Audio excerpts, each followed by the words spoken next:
When you woke up this morning, did you genuinely choose to get out of bed, or was that choice already encoded in the delicate, unbreakable chains of physics? If every single thought, desire, and action we take is merely the inevitable product of preceding causes, of the initial conditions of the universe, then do we truly own our decisions?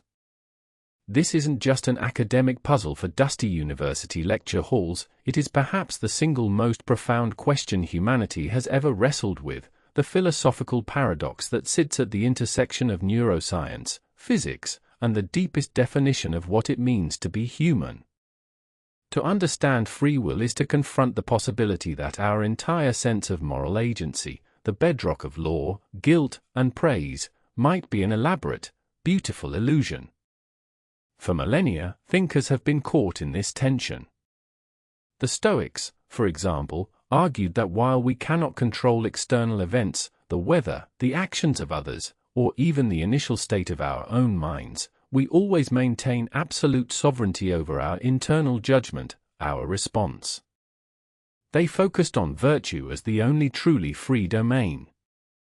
On the other hand, the Enlightenment brought with it the rise of mechanistic science, suggesting that the universe operates like a colossal, intricate clockwork machine, where every gear turn, every electron movement, is dictated by immutable physical laws. This is the core of determinism, the view that every event, including human action, is causally necessitated by prior events. If determinism is true, then the idea of free will, the notion that you could have chosen otherwise, is impossible. But if free will is an illusion, then what does that make of blame? If my actions were inevitable, how can I be held morally responsible for them? This intellectual chasm has given rise to three major schools of thought. First, the hard determinists, who embrace the physics and conclude that free will is a myth, recommending we adjust our legal and ethical frameworks accordingly. Second, the libertarians, who passionately defend our intuition of freedom, arguing that genuine choice requires a break from strict causality, perhaps a kind of non-physical soul input.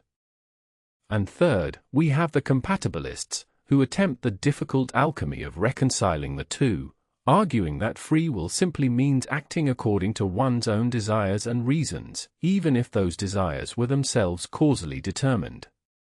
To try and visualize this conflict, let's imagine a thought experiment involving what philosophers call Laplace's demon. Picture an omniscient intellect, a cosmic supercomputer, that knows the precise position and momentum of every single particle in the universe at this exact moment. If this demon had enough computational power, it could, in theory, predict every future event, every blink, every heartbeat, and every single decision you will ever make.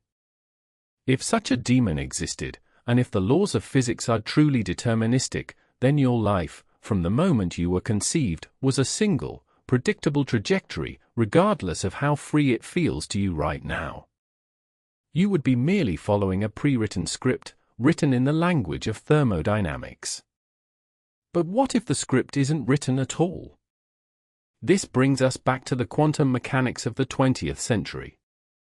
Some philosophers have seized upon quantum randomness, the idea that certain physical events are fundamentally probabilistic, not determined, as the loophole for free will.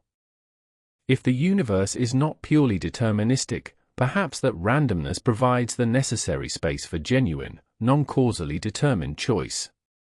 Yet, here lies the fatal flaw in that argument: randomness is not the same as will. If my decision to drink coffee instead of tea was caused by a random subatomic fluctuation in my prefrontal cortex, that's not me choosing, that's just noise. True free will, many argue, must involve rationality, the ability to weigh premises, consider consequences, and align actions with deeply held values. The real world. Implications of this paradox are staggering, particularly in law and medicine. Our entire judicial system is built on the assumption of contracausal freedom, that the defendant could have chosen not to commit the crime.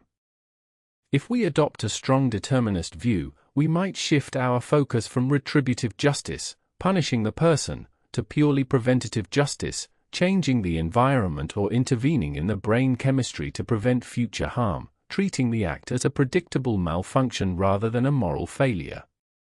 The strongest counterargument against the compatibilist view, the most elegant objection, is that it merely renames the cage. When a compatibilist says, "You acted according to your desires," they are simply saying, your desires were the result of your genetics, your upbringing, and the last 5,000 years of human history. They are describing the mechanism of causality and calling it freedom. It seems to be a linguistic sleight of hand, comforting us with the feeling of choice while ignoring the scientific reality of cause and effect. So, where does this leave us? Perhaps the paradox is fundamentally unsolvable because we are cognitive beings designed to live as if we are free. Our sense of agency is not a physical property, it is an emergent property of consciousness. We are narrative animals, we require a story where we are the authors. Maybe the most intellectually honest position is to accept that while absolute, undetermined freedom might be physically impossible, the subjective experience of rational deliberation, the internal process of weighing options, is what defines our ethical life. We must treat ourselves, and others, as if our choices matter, because even if they are causally determined, they are the most powerful cause we have. We are complex causal chains, yes, but we are also the only known phenomenon that can ask, why?